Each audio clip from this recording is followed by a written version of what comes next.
واقعے کی مکمل تحقیقات کرائی جائیں اور اس کے جو بھی عوامل اور جو بھی محرکات تھے ان کو بھرپور طریقے سے دیکھنے کی ضرورت ہے۔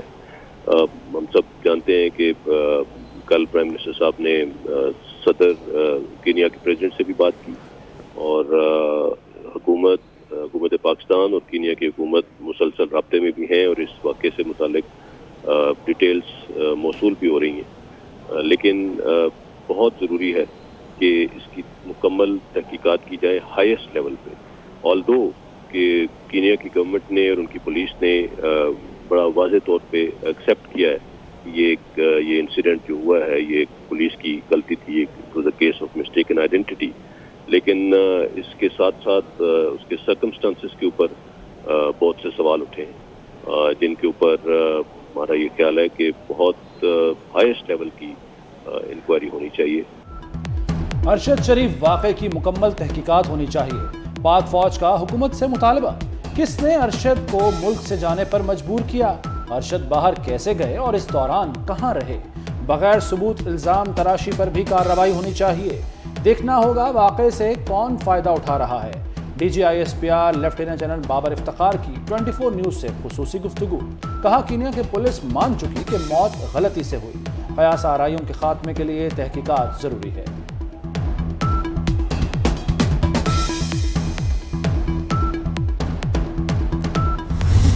رائے حق سے پیچھے نہیں ہٹا، ڈرا نہیں، اور آخر میں یہ جو اس کو ٹارگٹ کلنگ کی گئی ہے، یہ جو مرضی لوگ کہیں، مجھے پتا ہے کہ یہ ٹارگٹ کلنگ کی گئی ہے اس کی۔ میں نے اس کو کہا کہ تم ملک سے باہر چلے جاؤ، پہلے دفعہ نہیں مانا، پھر میں نے اس کو بتایا کہ مجھے انفارمیشن ہے۔ ارشد شریف اس کو جب دھمکی آئیں، نامعلوم نمبروں سے دھمکی آئیں کہ یہ نہ کہو، سچ نہ بولو، یہ جو رجیم چینج ہوئی ہے، وہ جب اس کو ایکسپوز کرنا شروع کیا، اس کے اوپر دھمکی آئیں، ڈرایا گیا، پھر مجھے انفارمیشن آئی کہ اس کو مارنے لگے ہیں۔ اس کے گھر میں گھس کے انہوں نے ڈرایا اس کو، اس کی فیملی کے سامنے، باہر گاڑیاں کھڑی ہوتی تھی، ڈراتے تھے۔ میں نے ارشد شریف کو کہا تھا باہر چلے جاؤ، کوئی کچھ بھی کہے، ارشد شریف کی ٹارگٹ کلنگ ہوئی۔ عمران خان کا پشاور میں وکلاء کنونشن سے خطاب، کہا مجھے پتا چلا تھا کہ ارشد کو مارنے لگے ہیں۔ ارشد کو نامعلوم نمبروں سے دھمکیاں ملتی تھی، انہوں نے باقیوں کو ڈرانے کے لیے ارشد کے ساتھ ایسا کیا۔ جب تک زندہ ہوں ان ظالموں کا مقابلہ کروں۔ انہوں نے مجھے پورا یقین دلایا کہ وہ اس معاملے میں کوئی کسر نہیں چھوڑیں گے، اور انہوں نے اس واقعے پر میرے ساتھ اظہار ہمدردی کی۔ آج میں نے فیصلہ کیا ہے کہ ہم اس واقعے کی ایک اعلیٰ عدالتی کمیشن سے شفاف تحقیق کروائیں گے۔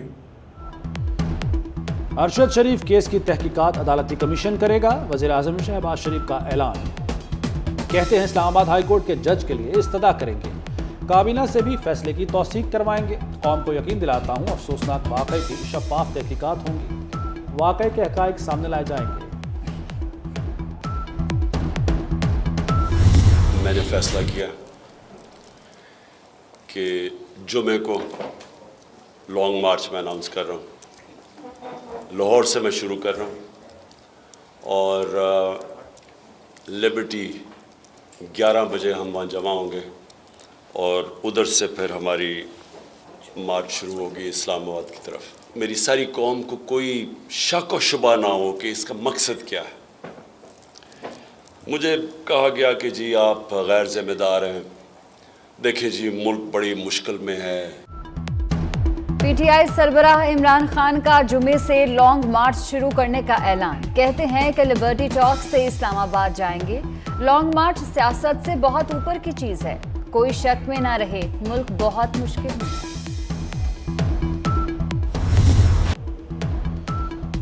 اسلام آباد ہائی کورٹ نے ارشد شریف کے قتل کی تحقیقات کے لیے فوری جوڈیشل کمیشن بنانے کی استدعا مسترد کر دی۔ جسٹس اطہر من اللہ نے ریمارکس دیے کہ اس مرحلے پر کمیشن بنانے کا کوئی فائدہ نہیں ہوگا، یہ 2 مختلف ملکوں کا معاملہ ہے، ادارے معاملے کو بہتر حل کر سکتے ہیں۔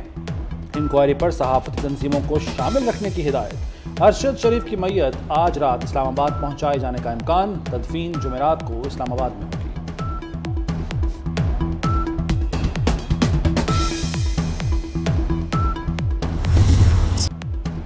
امریکہ نے ارشد شریف کے قتل کی شفاف تحقیقات کا مطالبہ کر دیا۔ سینئر صحافی کی موت پر افسوس کا اظہار۔ ترجمان امریکی وزارت خارجہ نیڈ پرائس کہتے ہیں کہ امریکہ صحافیوں کو بلا خوف کام کرنے کے حق میں ہے، آزادی اظہار اور آزادی صحافت کے حامی ہیں۔ وفاقی وزیر قانون اعظم نذیر تارڑ نے اپنے عہدے سے استعفیٰ دے دیا۔ وزیر قانون نے استعفیٰ صدر عارف الوی کو بھجوا دیا۔ اعظم نذیر تارڑ نے ذاتی وجوہات کی بنا پر استعفیٰ دیا۔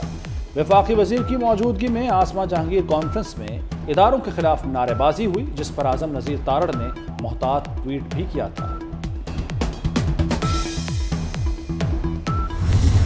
We provided conditional cash transfers to school girls. The province of Sindh, Balochistan, KP and Junub al-Punjab, they were all inundated by flood waters, and this was not because of our making. It was purely climate change induced. بہتر مستقبل کے لیے مل کر کام کرنا ہوگا۔ Technology سے معیار زندگی بہتر بنایا جا سکتا ہے۔ وزیر اعظم شہباز شریف کا سعودی فیوچر انویسٹمنٹ سمٹ سے خطاب۔ کہا موسمیاتی تبدیلی آج کا بڑا چیلنج ہے۔ کاربن کے اخراج میں پاکستان کا حصہ 1% سے کم ہے۔ موسمیاتی تبدیلیوں سے متاثرہ ممالک کی عالمی سطح پر مدد کرنا ہوگی۔ برطانیہ میں 3 ماہ میں تیسرا وزیر اعظم آ گیا۔ رشی سونک برطانیہ کے وزیر اعظم بن گئے۔ شاہ چارلس سوئم نے رشی سونک کی تقرری کی منظوری دے دی۔ رشی سونک کہتے ہیں کہ معاشی بحالی کے لیے مشکل فیصلے کرنا ہوں گے۔ نئی نسل کو قرضوں کے بوجھ تلے نہیں چھوڑیں گے۔ ملک کو مختلف اقدامات کر کے متحد کروں گا۔ ڈالر کی چڑھائی کے بعد پسپائی۔ انٹر بینک میں ڈالر 68 پیسے سستا ہو گیا، 219 روپے 73 پیسے پر بند ہوا۔ اوپن مارکیٹ میں بھی ڈالر 1 روپیہ کمی کے بعد 223 روپے پر آ گیا۔ ماہرین کا کہنا ہے اس ہفتے ایشین بینک سے 1.5 ارب ڈالر موصول ہوں گے۔ ذخائر میں اضافے سے روپے پر پریشر میں کمی ہوگی۔ حکومت کا دسمبر تک ڈالر کی قیمت 200 روپے تک لانے کا دعویٰ۔ وزیر اعظم کے کوارڈینیٹر تجارت و صنعت رانا احسان افضل کہتے ہیں ڈالر 200 کا ہونے سے مہنگائی کی کمر ٹوٹے گی۔ ایکسپورٹرز کو بجلی اور گیس مسابقتی نرخوں پر فراہمی کا وعدہ پورا کریں گے۔ مسئلہ کشمیر حل کیے بغیر بھارت سے تجارت نہیں ہو سکتی۔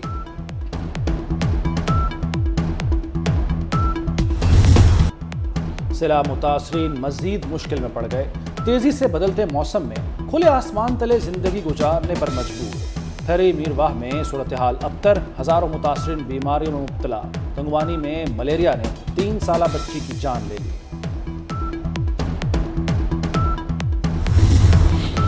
واٹس ایپ سروسز 2 گھنٹے معطل رہنے کے بعد بحال۔ پاکستان، بھارت سمیت کئی ممالک میں واٹس ایپ کی سروسز متاثر رہی۔ واٹس ایپ میں خلل کی وجوہات سامنے نہ آ سکی۔ گرینڈ ماسٹر اشرف تائی مشکل میں پڑ گئے۔ KGA گراؤنڈ میں قائم تائی سینٹر 3 سال بعد کھلنے پر مالی مشکلات سے دوچار۔ اشرف تائی کی ارباب اختیار سے تعاون کی اپیل۔ اور حیدرآباد کا نوروز اسکیچ بنانے کا ماہر۔